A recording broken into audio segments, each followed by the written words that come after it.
తలపుల వెలుగును చూపి లాగే రాగమిది.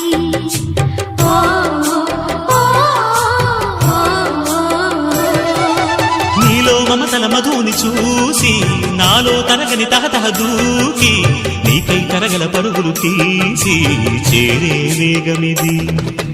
ఆరారు కాలాల వర్ణాలతో నీరాజనం నీకు అందించనా, ఏడేడు జన్మాల బంధాలతో ఈనాడు నీడు పండించనా. మరి తయారయ్యే ఉన్న వయ్యారంగా సయ్యత్తు ఒళ్ళోకి వాలంగా చూసుకొచ్చానమ్మా చూడు ఉత్సాహంగా చిన్నారి వన్నెల్ని ఏలంగా. ప్రతిక్షణం